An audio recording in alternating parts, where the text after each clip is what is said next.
Nope. Here we go. Yep, welcome to part 3. If you haven't checked out 1 and 2, I recommend it. So we'll start off. Here's a drawing that I got online of the pickguard with the scale on the bottom so I could draw it up to size in my CAD program. Here's the original from 1966. Had 2 single coil pickups and a strange switch arrangement. And this is what I opted for, was 2 switches down below to control the coils, 1 above on the left to do the pickups, and then just a single volume, single tone. So here it is marked up on the body with the maple on top. I made this out of 2 layers, 1 maple, 1 cherry. And that wasn't contrasty enough, so I put the cherry on top, and I like that better. There's nice figuring in this as well. And there's my crooked finger holding it down against the body, which has got all its finish on it already at this point. Okay, so here's my 2 layers split up, ready to get glued and lined up. I used my pots and a couple of screws for the switches to line up all the holes. Glued it up with the old Elmer's wood glue, and then clipped them with the little springy clips. And let that set up for about 15-20 minutes maybe. Then I pulled all those screws and pots out, pulled all the clips off, and sandwiched it between a couple of 1-foot granite square tiles. I added, 20, maybe 25 pounds of weight on top of that, and let that set up for a solid 4 hours. And that worked out good. Everything set up good. There's my old call sign before I got my extra license, upgraded to my initials for a suffix. Yep, and there's the pickguard. See, that grain's pretty nice in there.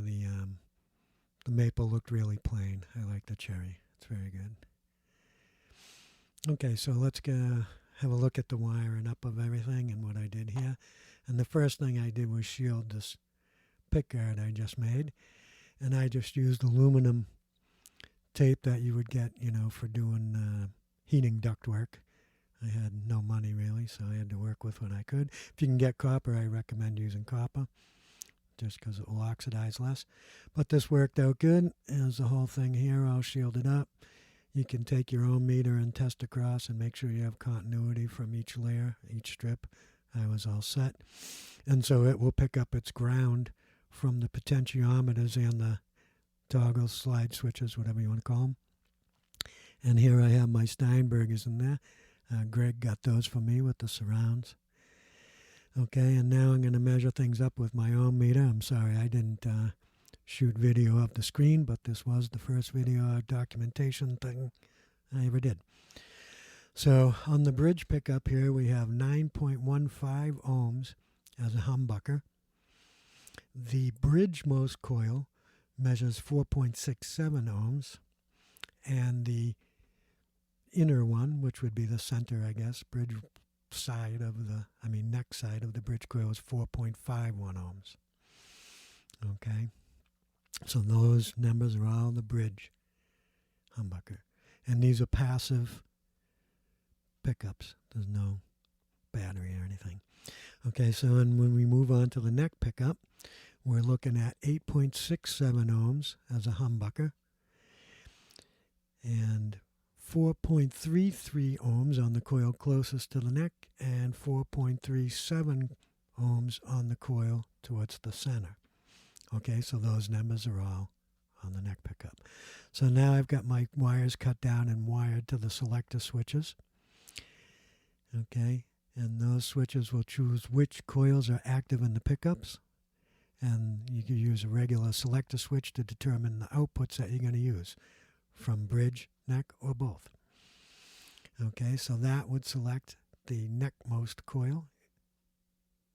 That would select the center coil.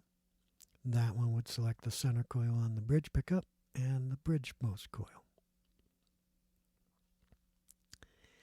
Okay, so now here I've got my selectors all wired up to the pickup selector switch, and then the wire feeds back to the volume and tone pots, and then just go out from there to the jack. So that's all done. And there's a look at it all set up. Still waiting on the nice looking screws at this point for the switches, so don't mind the ugliness. We're just doing the functionality set up here right now. and I'm happy with the way that looks. So please forgive the sounds that you're about to hear. My intonation isn't good, and I got to refret it still. I don't want to take the nut down to meet the low frets. So enjoy this.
So here's my mahogany and maple Hagstrom logo headstock cap.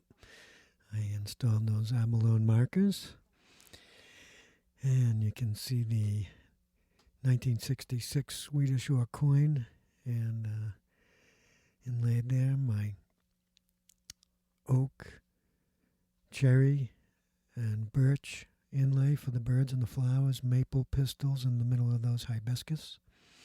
A couple of dots of abalone that I was given. And so there you have it. Thanks for watching.